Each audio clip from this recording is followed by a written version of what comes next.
Student, मेरो चाहिँ आज क्लास 10 को चाहिँ सेकेन्ड डे हो। म हिजो चाहिँ अप्सनल मैथ को चाहिँ कम्पोजिट फंक्शन पढ़ाएको छु। हिजोमा तपाईहरुको प्रब्लम भए तपाई म हिजो नै व्हाट्सएप नंबर लेखि दिए थिए, भने थिए तपाईहरुको प्रब्लम भए मेरो व्हाट्सएप नम्बरमा कन्ट्याक्ट गर्न सक्नुहुन्छ र प्रब्लम सेन्ड गर्न सक्नुहुन्छ। प्रब्लम आएकोमा तपाईहरु यो नम्बरमा चाहिँ कन्ट्याक्ट त्यो व्हाट्सएप फेरि कल नगर्नु होला। त्यसमा चाहिँ त्यो प्रब्लमलाई को स्क्रिनशट गरेर मोबाइलबाट त्यसमा हालिदिनु होला। चाहिँ त्यसको नेक्स्ट क्लासमा हामी त्यसको डिस्कसन गर्छौं, नत्र व्हाट्सएप नम्बरमा त्यो सल्भ गरेर चाहिँ हामीहरु पठाइदिन्छौं। यदि समझ आएन भने त्यो पनि हामीहरु नेक्स्ट त्यसको क्लास लिन्छौं त्यो प्रब्लमको। अब चाहिँ म आज चाहिँ सेकेन्ड च्याप्टर त्यो फंक्शनको सेकेन्ड डे कम्पोजिट फंक्शन पछि त इन्भर्स फंक्शन छ, म यसको क्लास लिन गइरहेको छु। इन्भर्स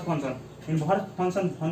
पढ्नु भन्दा पहिला सबैभन्दा हामीलाई फंक्शन के हो त्यो फंक्शन त तपाईहरु त 9 क्लासमा पढ्नु भएको छ, तर तब पनि म आज एकचोटी अझै डिस्कसन गरिदिरहेको छु। फंक्शन भनेको सपोज दुईवटा सेट छ ए र बी। सपोज ए को 1 2 र 3 र यसमा 4 5 6 छ। त every element of set A has unique image। image मतलब यस्तो, यानी कि range. every element of set A has unique image। फेरि दुईवटा हुनु पर्दैन। सपोज एउटा अझै एक्जाम्पल म दिदैछु। सपोज ए हो त यो बी हो। 1 2 3 4 5 6 र 6। सपोज यसको इमेज पनि यही हो र यसको इमेज पनि यही हो। एउटाको दुईवटा इमेज भयो। यसको इमेज एउटा यो र एउटा दुईवटा इमेज भयो, यानी कि एउटाको दुईवटा इमेज भयो, यानी कि यसको इमेज यही हो र फेरि यसको इमेज यही हो। तो यो के भयो फंक्शन भएन, यो नट फंक्शन। बट यसमा त एउटै इमेज छ, तो यो फंक्शन हो। एउटा अझै एक्जाम्पल हेर्नुस्।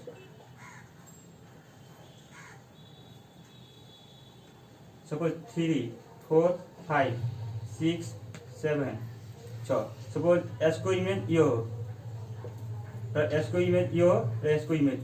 एउटै इमेज छ 7। अब यसको पनि एउटै इमेज छ 7, यानी कि यो फंक्शन हो। यो फंक्शन हो, यानी एउटै नै इमेज छ। यो 4 को इमेज कति भयो 4। f4 = 7, यानी कि यसको एउटै नै इमेज छ र f5 = पनि 7 छ। बट यसमा हेर्नुस् f1 = 5 छ र f1 = 6 छ, यानी कि यसमा दुईवटा इमेज भयो, 2 image. So it is not function. But यो फंक्शन हो, यो फंक्शन हो। एउटा अझै एक्जाम्पल हेर्नु।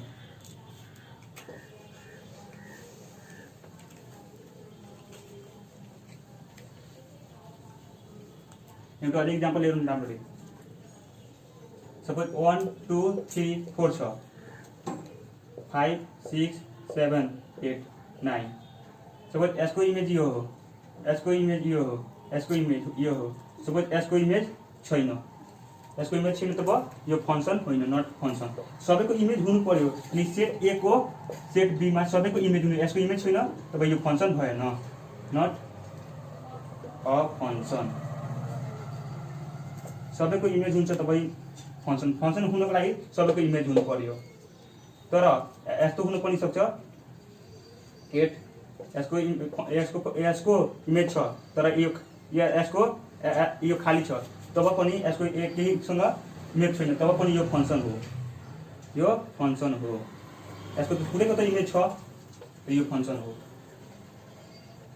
अब चाहिँ हामीहरु अब इन्भर्स फंक्शन के हो यो जान्न गइरहेका छौं। इन्भर्स फंक्शन सपोज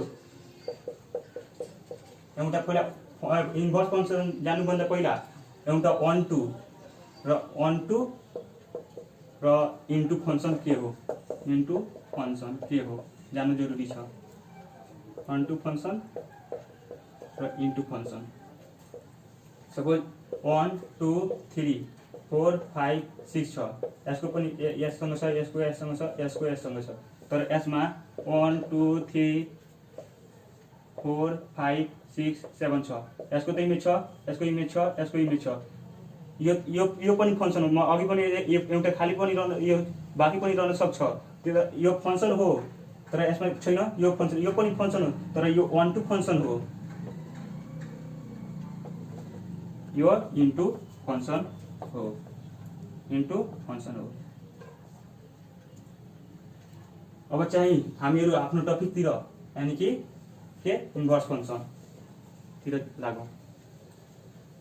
पहिले इन्भर्स फंक्सन के हो पहिले जान्न जरुरी छ इन्भर्स फंक्सन भनेको एउटा सपोज इन्टु फंक्सन लिइरहेको छु के 1 to function suppose 4 5 6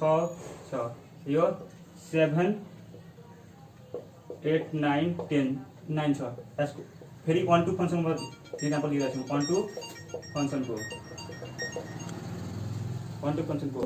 to function को एउटा एक्जाम्पल लिएको छु यो 1 टु फंक्सन हो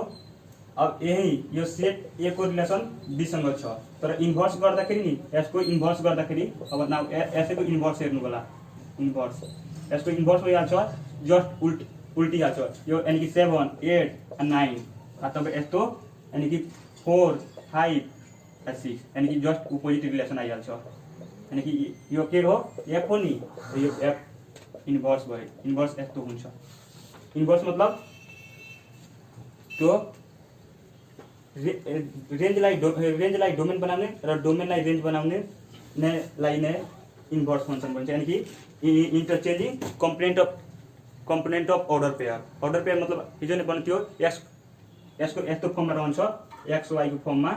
फेरि एक्स वाई को फर्ममा यस्तो x1 y1 x2 y2 x3 y3 यस्तो फर्ममा रहन्छ यो अर्डर पेयर म हिजो यसको चर्चा गरेको छु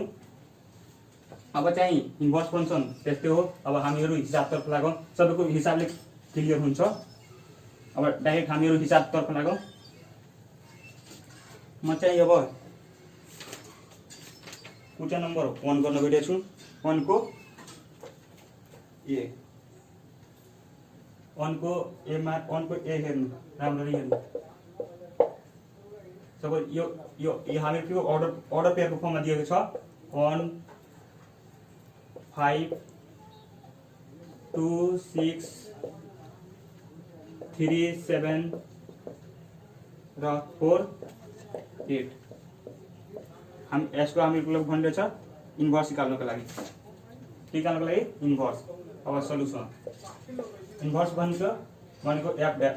इन्भर्स यस्तो इन्भर्स हुन्छ म अघि नै भनेछु त्यो अर्डर पेयरको एक्स कम्पोनेन्टलाई वाई कम्पोनेन्ट र वाई कम्पोनेन्ट एक्स कम्पोनेन्टको वाई र वाई ले एक्स बनाउनु पर्छ यानी कि यो वाई हो त्यसलाई एक्स बनाए यानी कि 5 1 6 2 7 3 8 4 एक भयो यानी कि एफ डैश भयो यो इजी छ अहिले हिसाब आउँछ यो कन्सेप्टको लागि पहिला इजी दिन्छ धेरै एउटा यसको सी नम्बर गरिदिरहेछु यो अर्को भाइटीको छ हेर्नु राम्ररी 1 को सी 1 को सी एफ एक्स वाई यस्तो फर्ममा छ एक्स वाई यो अर्डर पेयर बताउँछ y बराबर x एन्ड x बराबर 1 2 3 हामीहरु के दिएछ यानी कि यो अर्डर पेयर बताउँछ यसको मतलब छैन हामीहरु के सल्युसन दिएछ y बराबर x भनिदिएछ y हामीहरुले नि fx बराबर y पनि लेख्न मिल्छ fx बराबर y यसको अहिले काम छैन तर पछि आउँछ यो x मतलब डोमेन हो और y मतलब रेंज यानी कि सपोज यो x यानी कि डोमेन हो यो रेंज हामीहरु y र x दुवै बराबर छ यानी कि when x बराबर 1 राख्छौं y कति आउँछ 1 त्यस्तै when x बराबर 2 राख्छौं तो y पनि 2 आउँछ when x बराबर 3 y पनि 3 आउँछ त्यसको अब यसको यस्तो लेख्न मिल्छ यसको फर्ममा यानी कि 1 1 2 2 3 3। अब यसको पी कलम बनिँदैछ अंश एफ डैश इन्भर्स कलम सबैमा इन्भर्स एक नम्बरमा इन्भर्स निकाल्नु छ। त्यसपछि इन्टरचेन्ज गर्छौँ त यो 1 नै आउँछ 1 1 2 2 सेम सेम छ सेम सेम आउँछ यो 3 यो भयो। यो 1 नम्बर चाहिँ सबै त्यस्तै बन्छ। यो डिफरेन्ट थियो त म बताइसक्यो। अब हामीहरू 2 नम्बर तर्फ लागौँ।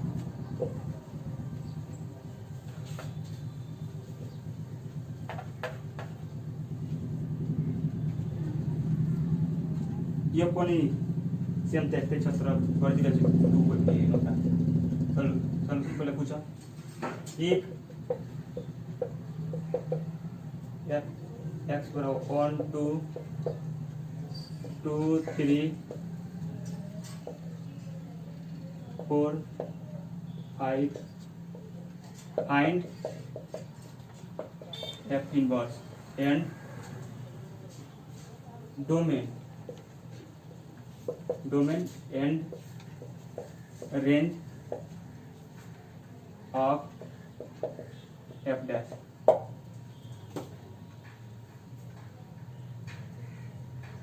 के भन्दैछ इफ एउटा यो फंक्शन हो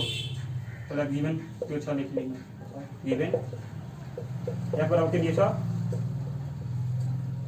1 2 2 3 4 5 यो हाम्रो फंक्शन हो। पहिले एफ डैश निकाल्नु छ। यो एफ डैश चाहिँ इजिली पहिले जस्तै निक्लिन्छ यानी कि इन्टरचेन्जिङ यो y के हो y अनि 2 1 3 यानी कि यसलाई यहाँ इन्टरचेन्ज गरेर 5 4। अब के भनिरहेछ डोमेन। अब फेरि यसको होइन डोमेन निकाल्न यसको डोमेन निकाल्न भनिरहेछ न यो एफ डैश को यानी कि इन्भर्स फंक्शन को डोमेन र रेन्ज। त म डोमेन म अघि नै भनेछु डोमेन भनेको अब फेरि यसको निकाल्नु छ डोमेन। त डोमेन भनेको एक्स कोअर्डिनेटलाई डोमेन भनिन्छ। अनि 2 3 2 3 5। अब रेन्ज मतलब y कोअर्डिनेटलाई यानी 1 1 2 4 1 2 4 1 2 4 ठीक छ। चाहिँ 2 नम्बर चाहिँ 2 नम्बर त्यस्तै बन्छ दुईवटा हिसाबले छ त्यस्तै बन्छ। हामी अब 3 नम्बर तर्फ लागौँ। 3 नम्बर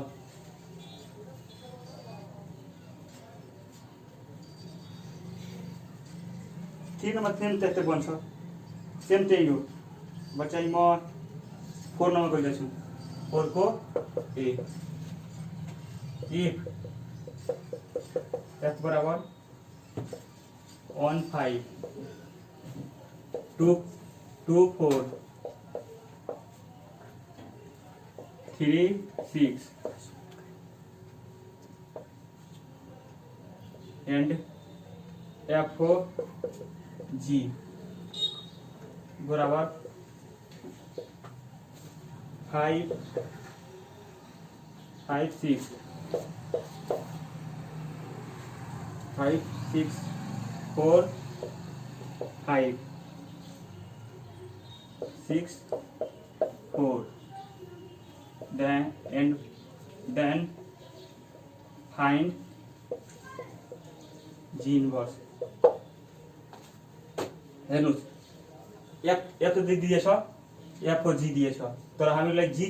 थाहा छैन। अब जी थाहा भएको हुन्थ्यो भने इजिली फाइन्ड आउट गर्न सकिन्छौँ तर हामीलाई यो जी त दिए छैन। अब जी दिए छैन तब हामीलाई के यसको मद्दत र यसको मद्दतले जी निकाल्नु पर्छ। फंक्शन जी आउट भने जी इन्भर्स इजिली निकाल्न सक्छौँ। हेयर गिभन एफ बराबर 1 5 2 4 3 6 र एफ को जी बराबर 5 6 4 5 र 6 4 छ। हामीले के निकाल्नु छ जी निकाल्नु छ यानी कि यो निकाल्नु छ। हामीलाई यो निकाल्नु छ। हिजो चाहिँ म चाहिँ कम्पोजिट फंक्शन पढाइरहेको थियो यसको मतलब अघि भने थियो जे जी एफ को जी मतलब पहिला कसको आउँछ त पहिले यस्तो चाहिँ हिसाब चाहिँ हामी मेनली चाहिँ हिजो कम्पोजिट फंक्शन पढिरहेको थियो तपाईँ यस्तो हिसाब हामी चाहिँ डायग्रामबाट गरिरहेको थियो एरो डायग्रामबाट यसलाई पनि हामीहरू एरो डायग्रामबाट सजिलै गर्न सकिन्छ त्यसले हामीले यसलाई एरो डायग्राम चाहिँ राम्ररी बुझ्नु होला यसको एफओजी को त हामी हिजो पढ्दाखेरि एफओजी मतलब पहिला के को आउँछ जी अनि हिजो पढाइरहेको थियो भन्यो जे यताबाट आउँछ त्यहाँदेखि जी त्यहाँदेखि सपोज यो फंक्शन के भयो यो जी को लागि डोमेन भयो यो जी को लागि रेंज अनि कि यो जी फंक्शन बन्यो अब एफ चाहियो एफ को लागि यो भयो यानी कि जी त पनि एफ आउँछ एफ को लागि यो भयो अब एफ को त अलरेडी एलिमेन्ट दिइएको छ यो एफ को के हो डोमेन हो एफ को डोमेन 1 2 3 एफ को रेंज 5 4 2 को 4 3 को 6 हामीहरू हिजो पढ्दै थियो तपाईले एफओजी मतलब हेर्नुहोस् तपाई यानी कि यसको रेंज यसको हामी यसबाट यानी कि यसको के हेर्नुहोस् पहिले एफओजी त पनि एउटा फंक्शन हो एफओजी को हेर्नुहोस् हामी एउटा यसको लागि बनाइदिरहेको छु बुझ्नको लागि यो बनाउन जरुरी छैन तर म बुझ्नको लागि बनाइरहेको छु यो एफओजी मतलब यो पनि त एउटा फंक्शन हो यानी 5 देखि 6 मा गएछ 4 देखि 5 मा 6 देखि 4 मा यानी कि यस्तो छ यानी कि 6 को के हुन्छ यानी 5 हुन्छ त 6 यहाँ छ अनि 6 को डोमेन के हुन्छ 5 त 6 को 5 यहाँ 5 हुन्छ 5 को 4 यानी 5 को 4 हुन्छ यहाँ यानी कि अब 5 को 6 5 को भयो अनि अब 4 को यहाँ 4 छ त्यसको के हुन्छ 6 यसको मतलब छैन जता पनि होस् त्यो जरुरी छैन तर हामीलाई मिलाउनु पर्छ यो के भयो हामीको अब यो डायग्रामबाट सजिलै हामीहरू जी को लेख्न सकिन्छ यो कुन चाहिँ मेटाइरहेको छु म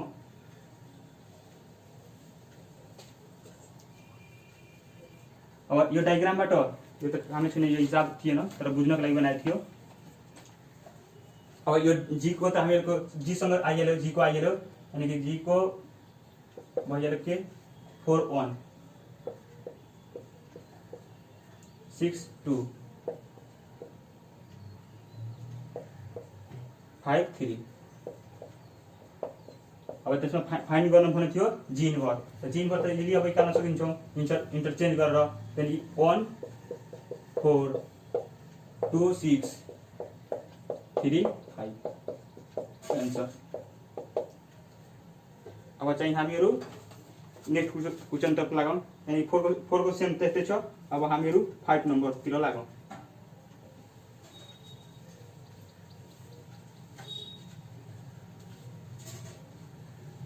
यो चाहिँ यस्तो चाहिँ सबै डायग्रामबाट बन्छ अब चाहिँ डायग्रामको हिसाब छ अब हामी डाइरेक्ट गर्न सक्छौं अब कति नम्बर देखि 5 को ए 5 को ए अब भन्दियो छ 5 नम्बर पहिले क्वेशन के हो पहिले हेर्नु होला फाइन्ड द इन्भर्स सिधै भन्दियो छ find the inverse function find the inverse function question यो हो अब यसको ए एउटा जी गरिदिएको छु दुईटा गरिदिन्छु त भइहाल्छ ए नम्बर fx बराबर 2x + 3 हामीहरु यहाँ पनि यो यस्तो हिसाब बनाइरहेको थियो 1 2 3 जस्तो 2 3 4 5 6 यसको इन्भर्स निकालिरहेको थियो त यसलाई यानी कि के गर्नु यो x हो यो y हो त हामीले के गरिदिएको थियो इन्टरचेन्ज यानी कि यो y लाई x बनाइदिएको थियो यानी 4 5 6 यस्तो नै लेखिरहेको थियौ हामीहरु 1 2 3 यस्तो नै गरिरहेको थियौ यानी कि y लाई x बनाइदिएको छु सेम त्यस्तै यसमा पनि इन्भर्स निकाल्दाखेरि सबैमा पहिले के गर्नु पर्छ इन्टरचेन्जिङ यसलाई पहिले लेट गरिदिउँ लेट fx बराबर y सबैमा fx बराबर y fx लाई y मानिन्छ सबैमा मान्नु पर्छ fx बराबर y बराबर 2x + 3 भयो अब हामीहरु त्यसमा पनि इन्टरचेन्ज गर्दै थियो अनि यताको y लाई x गरिरहेको थियो सेम त्यस्तै इन्टरचेन्जिङ x एन्ड वाई यो एंड को साइन हो एंड वाई वी गेट त्यहाँदेखि इन्टरचेन्ज यो वाईलाई अब यो जति वाई रहन्छ यो वाई छ नि यसको ठाउँमा एक्स आइदियो अब यो के छ 2 त्यहाँदेखि 2 यो यसलाई वाई बनाउनु पर्छ अब 3 अब वाईलाई वाई को भ्यालु निकाल्नु पर्छ यसबाट वाई को भ्यालु सेपरेट निकाल्नु पर्छ यानी कि ओभर x - 3 यता प्लसमा छ यता माइनसमा जान्छ बाइ 2y वाईलाई सिंगल गर्नु छ हामीलाई यो के छ मल्टिप्लाइमा छ त्यता जान्छ डिभाइडमा हुन्छ x - 3 बाइ 2 यानी y के आयो y को भ्यालु चाहिँ हामीसँग आइहाल्यो y बराबर कति आयो x - 3 बाइ 2 ये जुन y को लास्ट अन्तिम लास्ट को y को भ्यालु आउँछ नि त्यही f इन्भर्स x हो यानी कि x - 3 बाइ 2 आन्सर यही चाहिँ इन्भर्स फंक्सन हो त्यही इन्भर्स फंक्सन निकाल्नु भनेको थियो अब चाहिँ हामीहरु एउटा अझै हिसाब गरेर हेरौँ तब कन्फर्म हुन्छ यो त पनि बुझ्नु भयो होला अब अझै कन्फर्म गर्नको लागि एउटा अझै गरिदिरहेछु यसको जी एच दुवै त्यस्तै छ जी नम्बर गरिदिरहेछु x बराबर 2x + 3 x - 3 भने चाहिँ यहाँ x not equal to 3 यो not equal to 3 दिनको मतलब नि यो यहाँ 3 राख्न मिल्दैन सबै 3 भयो भने 3 माने यहाँ 3/3 भइहाल्छ यानी 0 अब माथि के रहन्छ 0 तल रहन्छ त इन्फिनिटी बनाइदिन्छ तर यो हटाउनको लागि त्यो दिएको छ त्यो पढ्न जरुरी छैन तर यहाँ दिएको त मतलब बताइदियो त्यसको जान्न जरुरी छैन अब डाइरेक्ट हामी हिसाब गरौँ सल्युसन हेयर यसलाई fx बराबर के मान्न मिल्छ y सेम त्यस्तै सबैमा त्यही गर्नुपर्छ त y मानिदियो त के हुन्छ त y बराबर 2x + 3 - x - 3 अब सेम त्यस्तै इन्टरचेन्जिङ सबैमा इन्टरचेन्जिङ गर्नुपर्छ इन्भर्स जहाँ भन्छ जहाँ इन्टरचेन्जिङ गर्नुपर्छ इन्टरचेन्जिङ x and y we get अब यो y छ नि त्यसलाई x लेख्नु पर्छ x इन्टरचेन्ज मतलब जहाँ जहाँ x रहन्छ जहाँ जहाँ y हुन्छ जहाँ जहाँ y हुन्छ जहाँ जहाँ x हुन्छ अनि 2y + 3 अनि y - 3 अब हामीलाई जे पनि गर्नुपर्छ तर y को एउटा सिंगल भ्यालु निकाल्नु छ यहाँ दुईवटा y छ हामीलाई सिंगल y को एउटा भ्यालु निकाल्नु छ यता आउँछ त भने xy - 3x 2y + 3 अब चाहिँ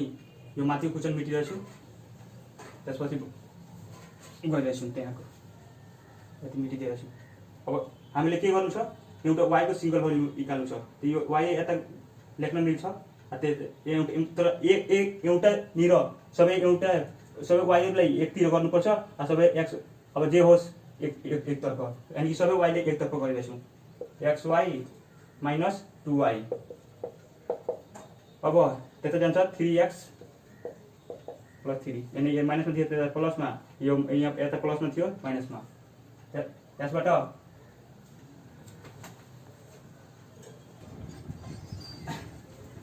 y चाहिँ हामीहरु कमन लिन सक्छौं y कमन आयो भने दुईवटा y कमन आयो भने x - 2/3x + 3 अब यो y लाई हामीले सिंगल गर्नु छ यो सबै के छ प्रोडक्टमा त्यसले जान्छ भने डिभाइडमा गएछ यो प्रोडक्टमा छ यता के चाहिँ प्रोडक्ट छ त्यता जान्छ भने प्रोडक्ट मतलब मल्टिप्लाई छ त्यता जान्छ भने डिभाइडमा गएछ x - 2 अब फाइनल जे पनि भ्यालु आउँछ त्यो के को भ्यालु हो म भने त्यो फाइनल y जुन आउँछ जुन f इन्भर्स हो यानी कि इन्भर्स फंक्सन आयो यानी कि f' x बराबर हामीलाई 3x + 3y/x - 2 यही भयो हामीहरुको इन्भर्स फंक्सन अब हामीहरु 6 नम्बर तर्फ लागौं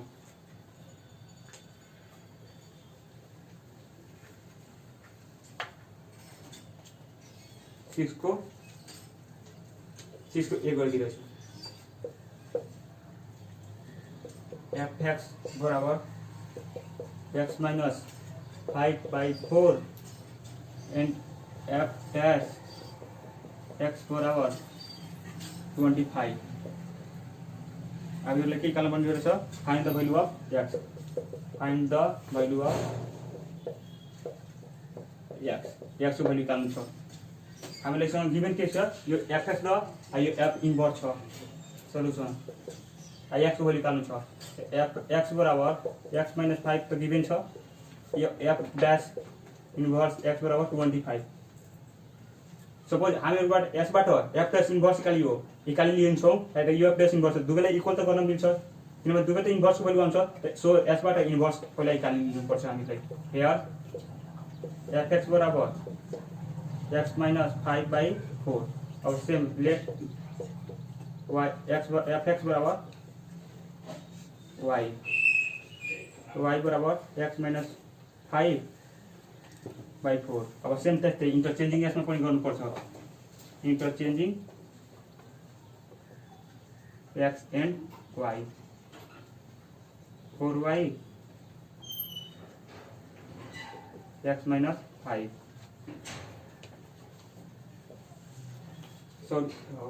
सॉरी इंटरचेंज गरेछु इंटरचेंज मतलब यो एक्स हुन्छ यो के हुन्छ y माइनस 5/4 अब हामीले यसबाट के सिंगल गर्नुपर्छ